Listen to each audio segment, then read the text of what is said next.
inkingi negamiye, amizero yabihebye, rukundo rutagereranywa, umbere umutamenwa, umbereye umutabazi, unera ubutwari, rukundo rutagereranywa, umbere umutamenwa. Umunsi mwiza w'abatagatifu bose.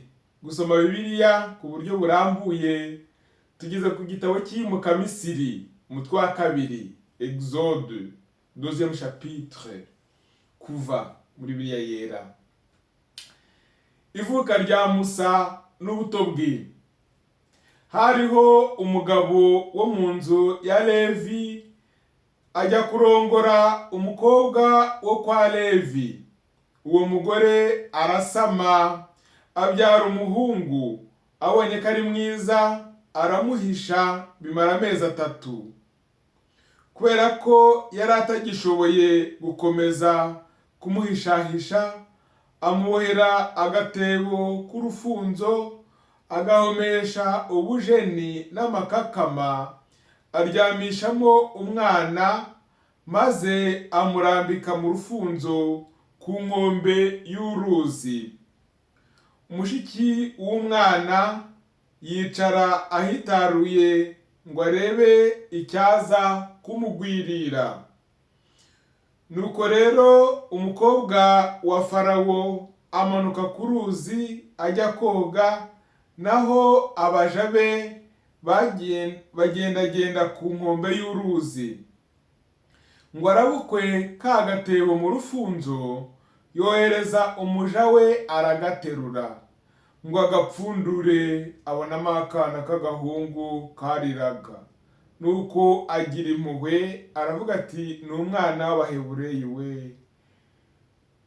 Ubwo mushiki w'umwana abwira umukobwa wa Farawo ati, mbese urashaka ko njya kugushakira umurezi mu bagore b'Abahebureyi kugira ngo akonkereze uyu mwana? Umukobwa wa Farawo aramusubiza ati, ngaho genda. Nuko umukobwa ajya gushaka nyina w'umwana. Umukobwa wa Farawo aravuga ati, jyana uyu mwana umunyonkereze, nzaguhemba. Umugore atwara umwana, maze akajya amwonsa.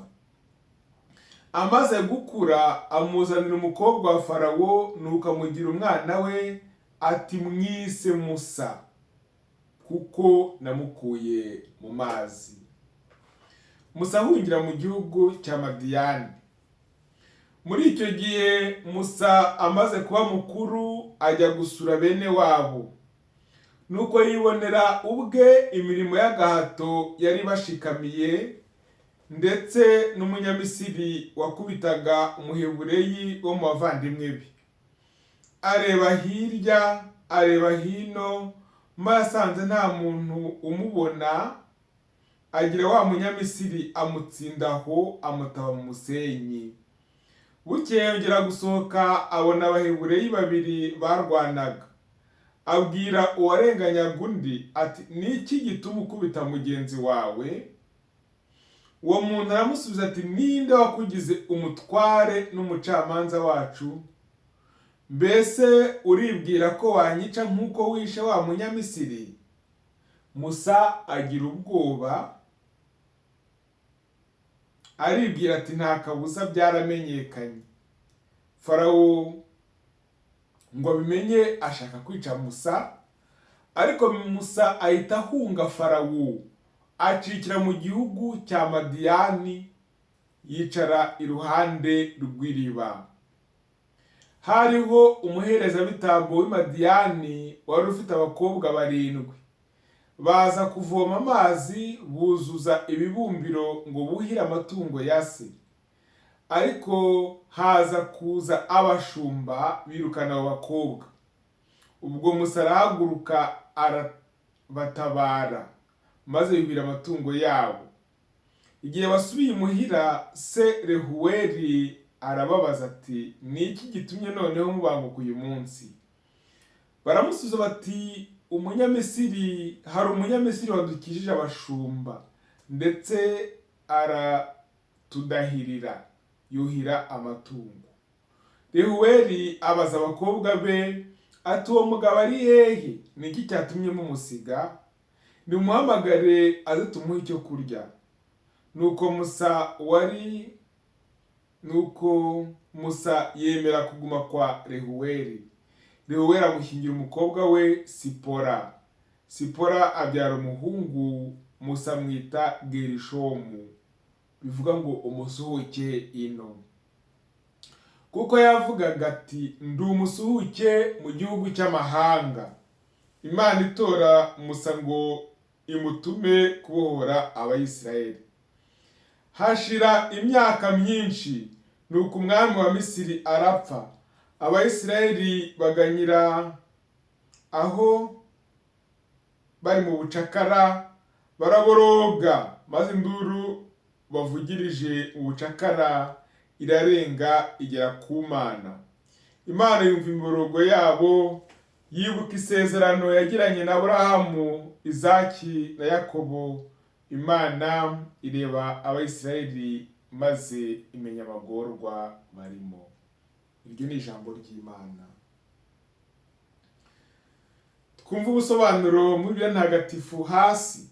Umutwe wa 2 umurongo wa 10. Musa, umukobwa wa Farawo, yise uwo mwana izina ry'Abanyamisiri rivuga ngo ni umwana wanjye. Ariko ku rurimi rw'Abahebureyi iryo zina bashobora kuryumva batyo: uwakuwe mu mazi, cyangwa azakura,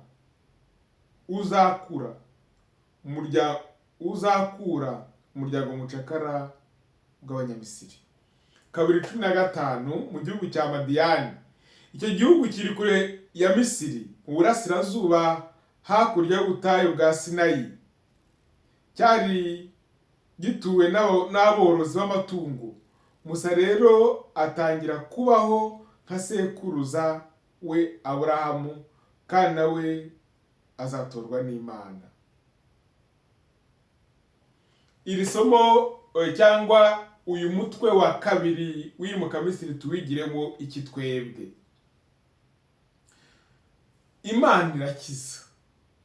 Ubugome bwakorewe Abayahudi bari mu Misiri burarenze gufata mu mwana w'umuhungu wese bamwice. Ariko hari bamwe bajyaga nyine bajijisha bakabahisha nk'ukuriya mubyeyi yari yabikoze.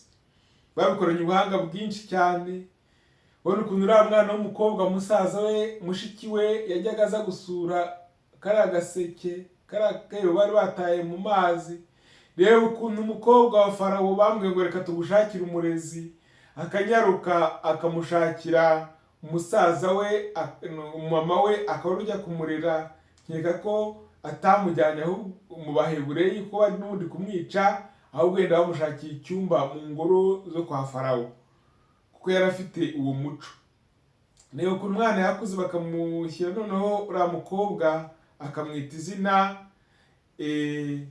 Reba icyo gitangaza Imana yakoze. Icyo twakora muri somo kindi, ubugira gatatu Musa agaragaje ko ari umuntu ukunda kwirengagiza akarengane. Bwa mbere Musa yagiye gusura bene wabo, asanga barenganywa n'umunyamisiri, amutsindaho.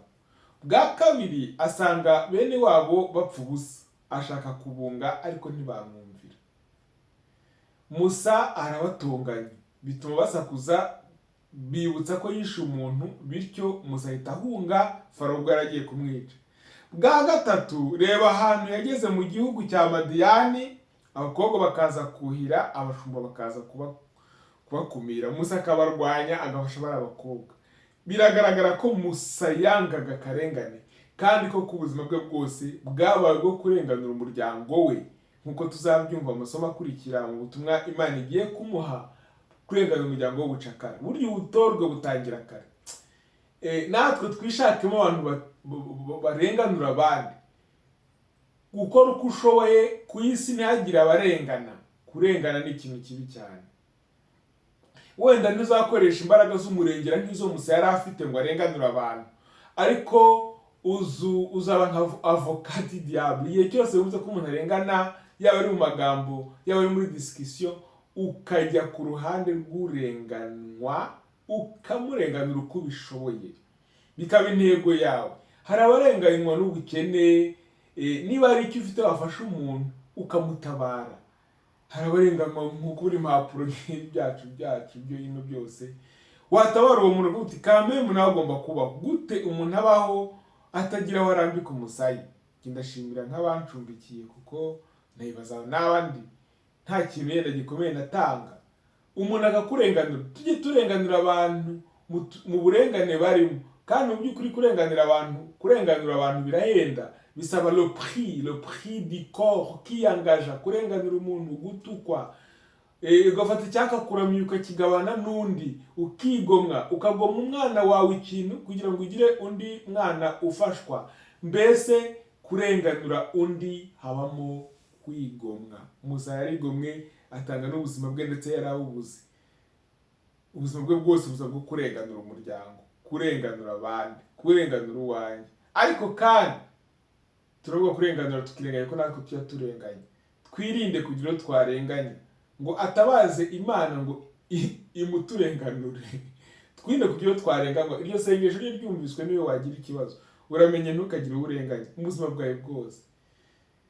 Dukomeze rero turyoherwe n'ibyanditswe bitagatifu. Ndashimira n'abandi bavandimwe bakomeje kuntera iteka bati warakoze gukomeza gusoma, bati ndetse uzaduhe ibibazo ku gitabo cy'intangiriro ubwo noneho kirangiye dukorere exercice. Yenda birajya bitugora ariko tuzagerageza gusubiza, bitume tunasubiramo kwiyibutsa. Iyo turi gusubiza bituma dusubira amaverse, tujya gushakisha aho ikibazo watubajije kiri ngo tugisubize, bityo bikaba bidutoje natwe gusoma Bibiliya ku bwacu atari gukurikira gusa. Ibyo bibazo nzabitegura vuba. Umunsi mwiza.